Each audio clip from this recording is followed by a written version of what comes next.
Howdy, folks. Thanks for tuning in. Hope y'all are doing okay today. So, a couple days ago, I ended up watching a police dash cam video. Woman pulled a guy over running 20 over posted, um, like 57 and a 35, so he was scooting.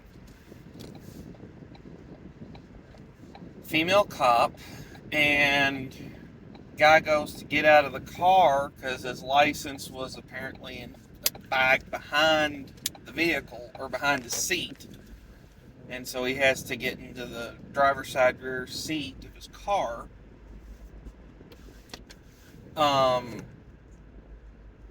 Woman tries to have the guy have a seat outside the vehicle while she's taking care of business, and the guy gets very loud, very verbal, and he takes a swat at her. She slams him against the car, and then this dude starts just ragdolling her. Now, first off, apparently that guy wasn't raised you should never hit a woman. Second off, brings me into response to my short that I just put up right before this.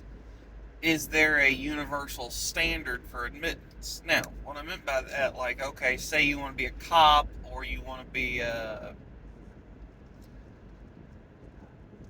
Marine or you want to be whatever. Is there a universal standard for admittance? I think there should be. Here's why. Take the situation of that female cop. Thankfully, things ended up going her way. Two good Samaritans ended up coming in and helping turn the tide of this scuffle, brawl, whatever you want to call it. She didn't have her taser out. The guy didn't have a weapon that I am aware of. And another cop ended up coming up and the guy got arrested and all that stuff. So the situation turned out okay for this woman. But thankfully he was just a brawling speeder and not something worse. So the people that showed up to help, while they were in danger of getting the black eye or something like that, they weren't in danger of, coming face to face with a murderer or a rapist or anything like that. But what if that situation had happened? You can't control what situations you put police in. You can only train them to be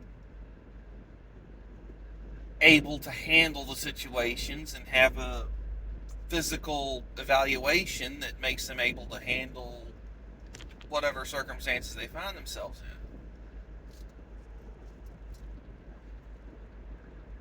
I think the standard should be universal because, okay, suppose that woman was the top 1% of women as far as able to handle herself in a physical confrontation. Suppose it was Ronda Rousey.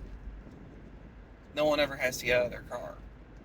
No citizen has to help her restrain and detain this dude that decided getting a 22-mile-an-hour ticket is worse than going to jail for assaulting a police officer. That fight doesn't happen. Just a fact. And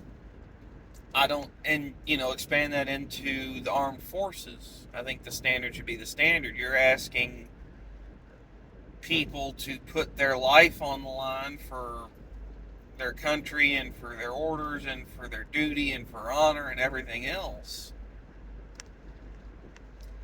I think that there should be a universal minimum expectation that, hey, the person next to me is at least this capable.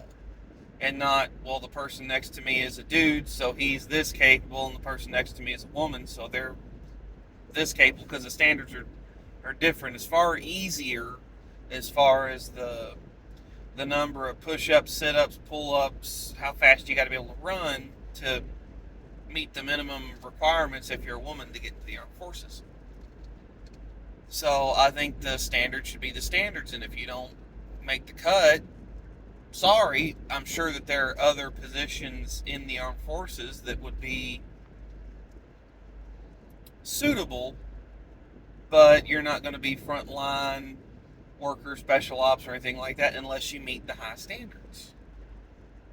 That's my opinion. I'd love to hear yours. Thanks for tuning in, folks. I'll catch y'all next time.